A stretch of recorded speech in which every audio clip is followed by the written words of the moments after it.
ได้อยู่เนาะพี่น้องเนาะนี่ได้อยู่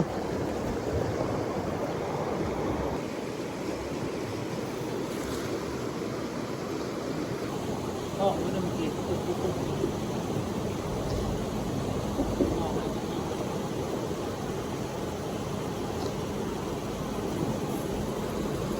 โอ้แล้วนี่โอ้ออกเลยตัวหนึ่ง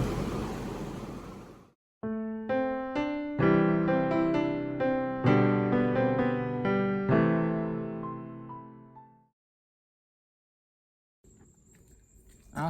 กลับทักทายสบายดีพ่อแม่พี่น้องเนาะมื้อนี้ก็มาพบมาพอกับส่องบคอนสนบทคือเก่าพี่น้องมื้อนี้ก็พากันไปตึกแฮคือเก่าพี่น้องเลยนี่ไปครับเสียงตึงคือเก่า2 คนเนาะมื้อนี้มา2 คนเพราะว่าอยู่เฮือนก็ต่างคนต่างบ่มีแนวกินเนาะมีแต่จำแจวพี่น้องคนเอิ้นก็เลยพากันไปตึกแฮเนาะเพราะว่าไปจอบเบิ่งน้ำห้วยเมื่อกี้นี้ก็เห็นมันลงในแล้วน้ำก็บริคุณปันใดเนาะก็เลยไปหับเอาหมอตึงเนาะพากันไปตึกแฮต่อบัดนี้บางที่ได้คนหนึ่ง2 โต 3 โตปลาจาดหรือว่าปลาน้ำเนาะพอได้กินพอได้แจวลายกับบ่ได้เนาะเพราะว่าน้ำห้วยนี่มันอึดปลาแล้วพี่น้องเอ้ยไปสุดก้อนนี่แม่น4 โตซื่อๆปลาจาดบ่ได้สำเนาะมื้อนี้ก็ไปอีกบางทีอาจจะได้เนาะเพราะว่าน้ำมันก็ลงแน่น้อยหนึ่งเนาะไปพี่น้องไปมารุ่นนำกันว่าสิได้พูละจักโตมื้อนี้เนาะ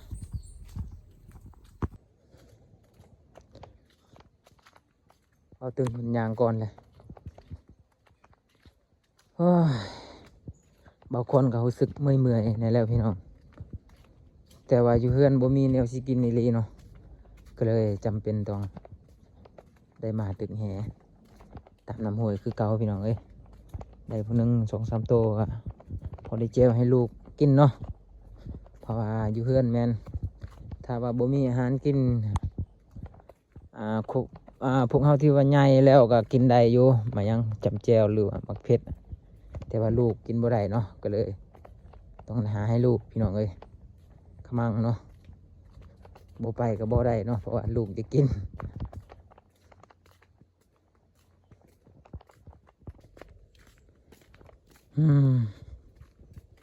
เบิ่งสภาพ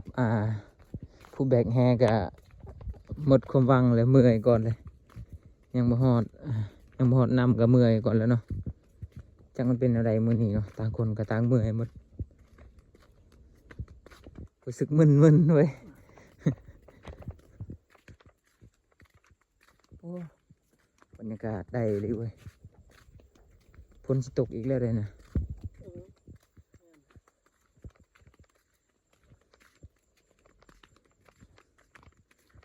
สวนมันโอ้ราคามันก็ลงช่วงนี้เบิ่งบอกว่าแต่ส่วนไผ่เนาะส่วนก็เริ่มหกแล้วแหละราคามันลงส่วนบกคอนแห้งกระเต็กโอ้ไปไกลเลย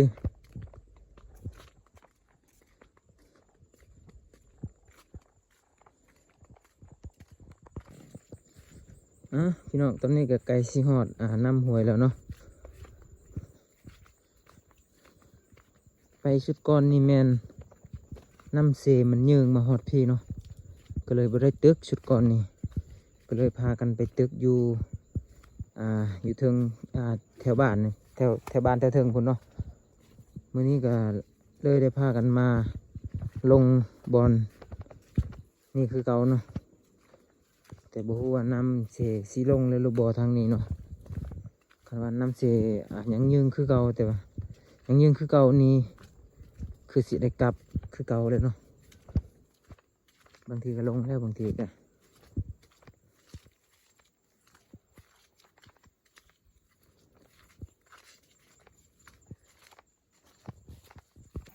ลงได้ปะ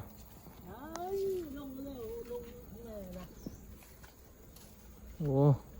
หอดน้ำห้วยแล้วพี่น้อง เอาคักได้เลยล่มได้บางคนมาสุดก่อนนี่แม่นนำฮอดพี่เนาะพี่นี่ฮอดพี่นำตึกบ่ได้ซ้ำสุดก่อนนี่พากันเมื่อซื่อๆเนาะ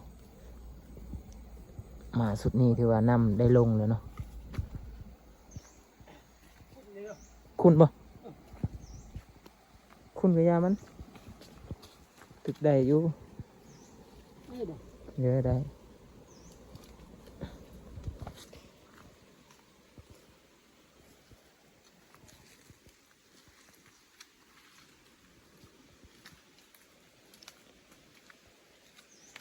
เงึดเงึดนำห้วยนี่เนาะป่านี่จังมันไปใส่หมดบ่หลายใช่เห็นเขาเอาลงในคลิปใน Facebook ใน TikTok อย่างโอ้เห็นปลามันหลายโอ้เป็นตาสะอ้อนเนาะเขาได้หลายเลยแถวใดว่าเขาเอาลงคลิปเนาะมีแต่ปลาใหญ่ๆบัดแถวเฮาแหละโอ้อยากได้ปลาจาดหน่อยตัวหนึงกับบูมี่ยากนะขักอยู่คนนี้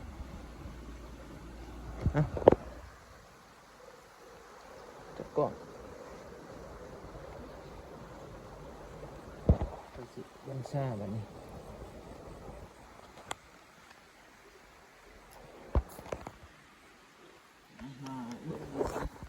มามันชิดได้จักโตอยู่นี่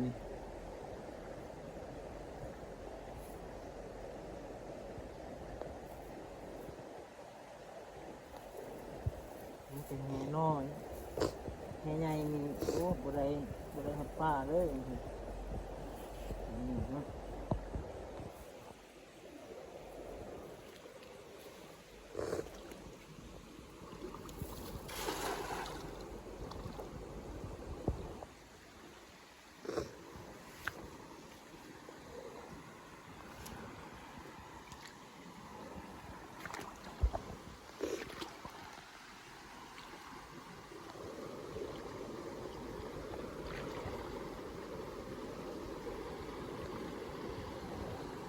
มานบ่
โอเคให้บ่ได้เลยนี่ตัวนึงประจาดนี่ตึกลายบาทแล้วบ่ได้หากระไดตัวเดียวนี่ประจาดซ้ำนี่แหละพี่น้องเอ้ยนี่ได้คุณ1 2 3โตก็พอพี่น้องเอ้ย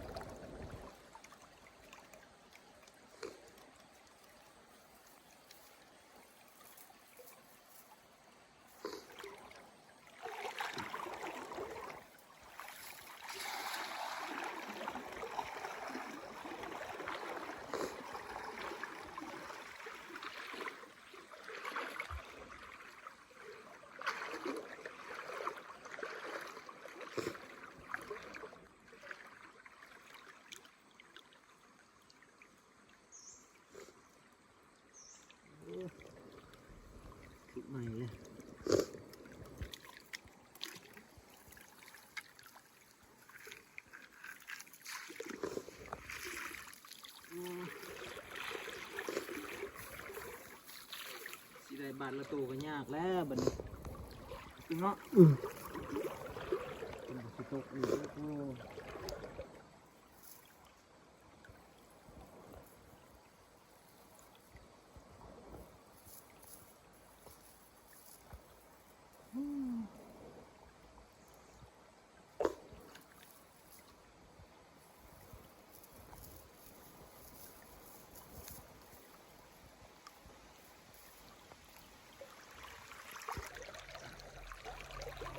จ้ะไทย ได้เลยได้อีกตัวหนึงเลยนี่ปลาน้ำนี่ปลาน้ำพี่น้องนี่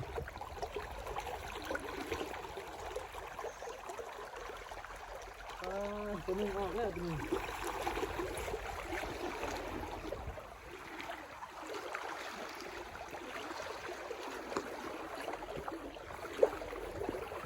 ได้มาแล้วก็ดีใจ ของ เลย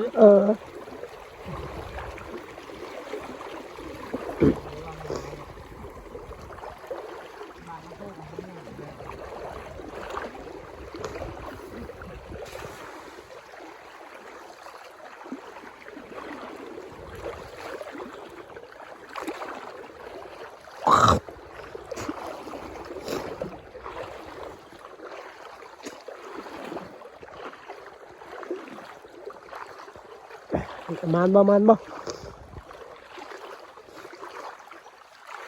แท้ เห็นบ่ บ่เห็นจะโตเลยเนาะพี่น้องเนาะ บนนั้น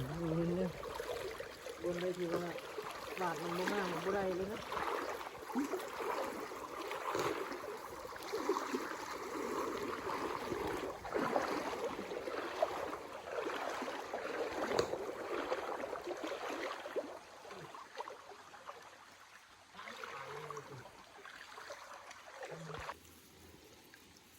ได้อีกแล้วนี่ได้ช่วงโตแต่ว่าตัวหนึงตกเลย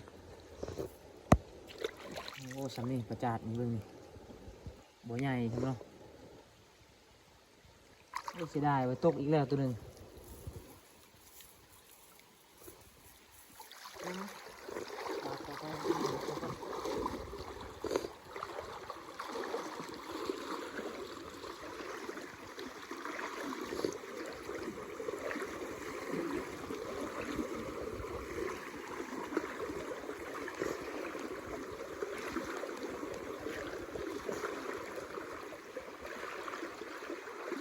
พัดเด้อนี่แหละ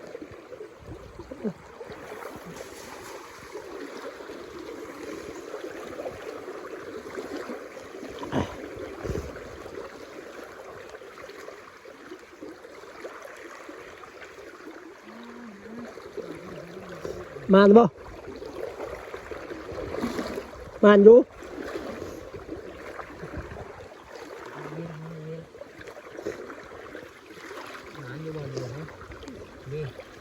ได้อยู่ตัวนึงปลาน้ำโอ้ได้ปลาน้ำนี่ก็ดีใจเลยนี่เห็นบ่ปลาน้ำซ้ำนี่พอดีกินแซ่บเลยได้นี่พอดีแซ่บเลยจีเนาะความเดียวเลยคันว่ามันมีหลายตัวมันบ่หลายนี่ก็เลยจี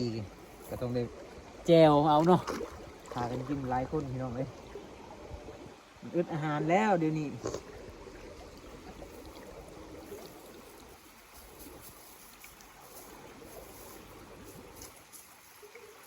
ปลาน้ำก็หายากแล้ว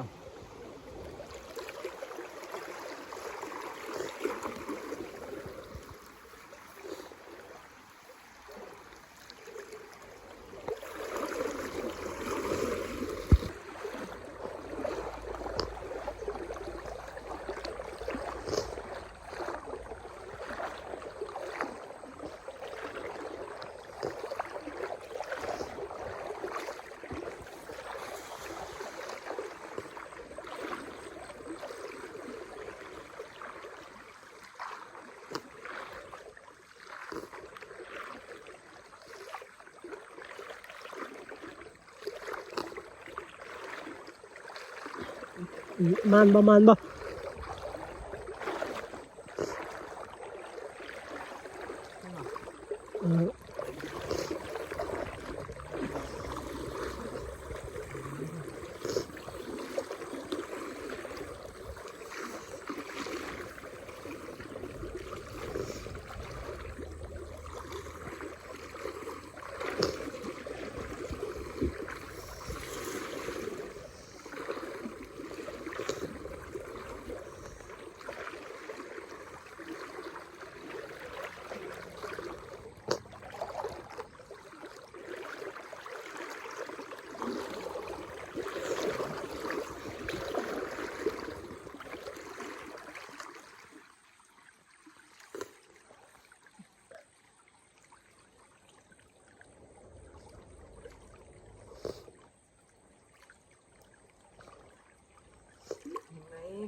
มานบ่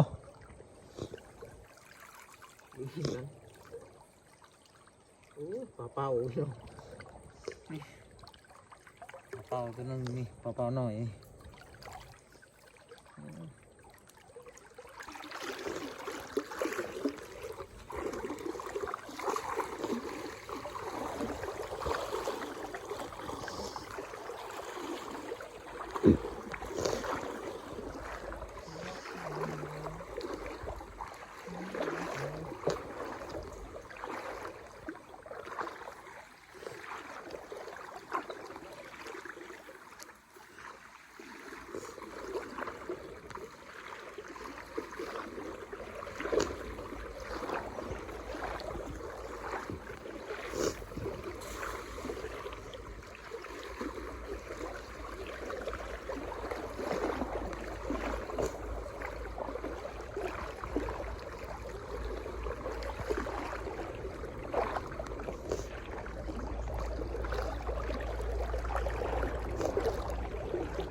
นี่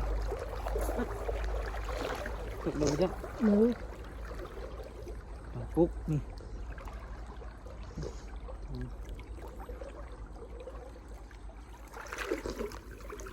ปลาปุ๊กยากเนาะ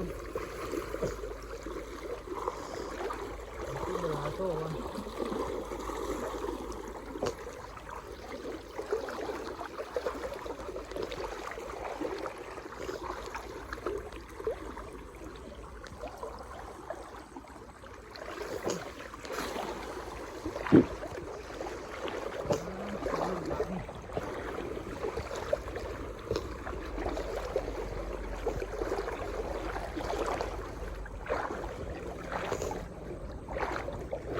มานบ่มานบ่มานแต่แท้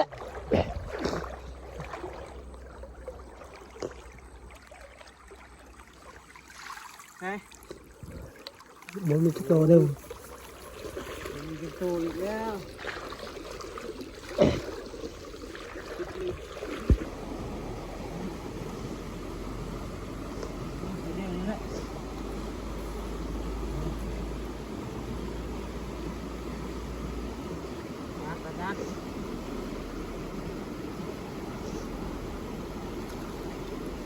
ใหญ่หน่อยนึงตัวนี้เนาะ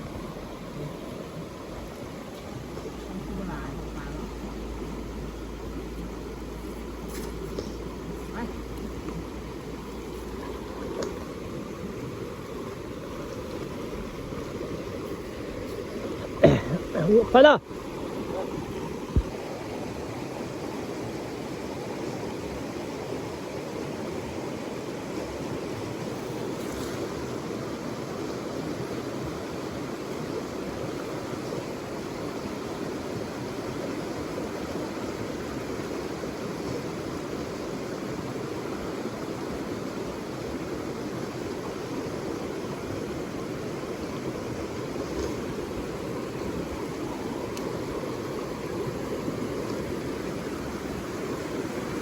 มานบ่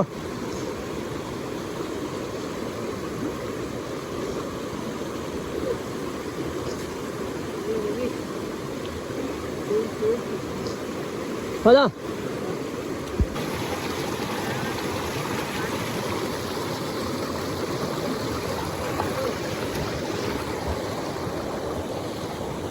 ได้อยู่เนาะพี่น้องเนาะ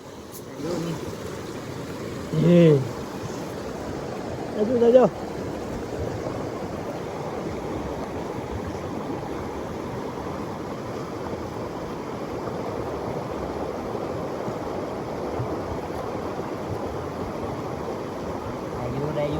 บาท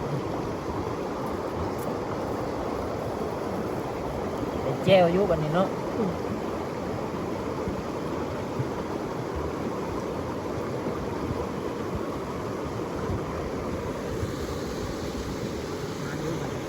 3 ตัว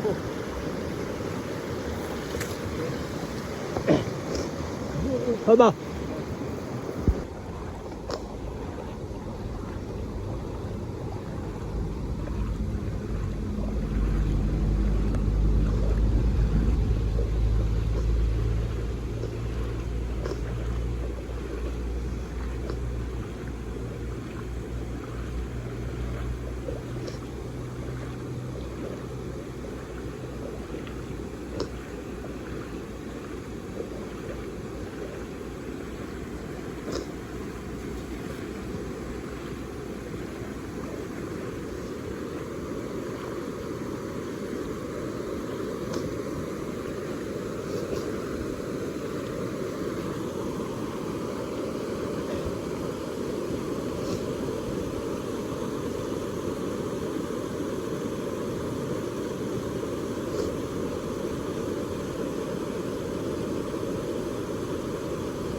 อกมันเริ่มกินปุ๊บปุ๊บปุ๊บออกแล้ว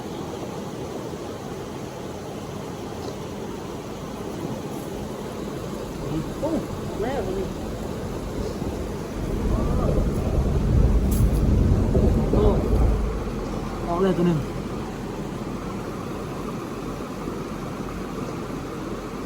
เสียดายเสียดายพี่แรงเนี่ยตัวนี้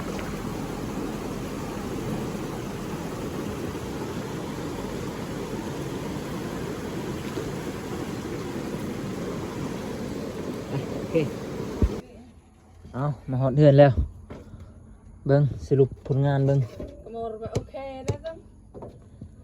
สรุปผลงานเบิ้งว่าสิได้ปลาหลายสันใด ปลาในมือเดือนก็ เอานี่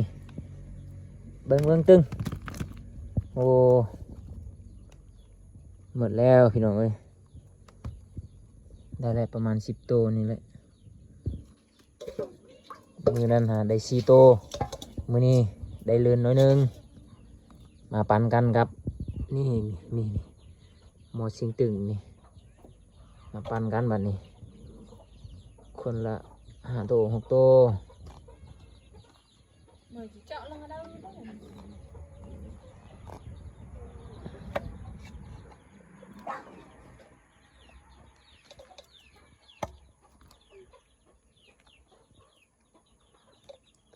ได้พูดแล้วจากโตบาทนี่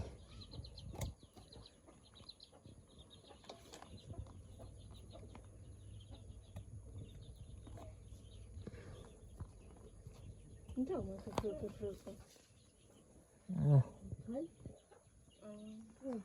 ่กระชับในต้นฟ้า นี่ปั่นละเอียดเรียบร้อยบาทนี่เอานี่ได้ผู้หนึ่งซ้ำนี้พี่น้องเอ้ยตึงเอาสิเอาตัวใดนี่ซ้ำกันเลยนี่ เขานัก บ่แตกต่าง ไอ้ตัวนั้นลางของเธอ อ่ะ เก็บกระดิกเก็บอันนี้ นี่ได้คนละซ้ำนี้แหละพี่น้องเอ้ย โอ้ย ยังเจ็บแอวบ่ ตะไคร้ชะงัดแล้วยืด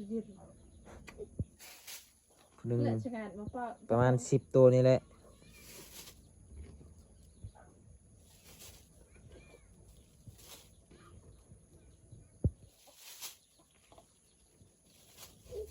โอเคนี่หากินให้หมอนี่สิกินปลาบ่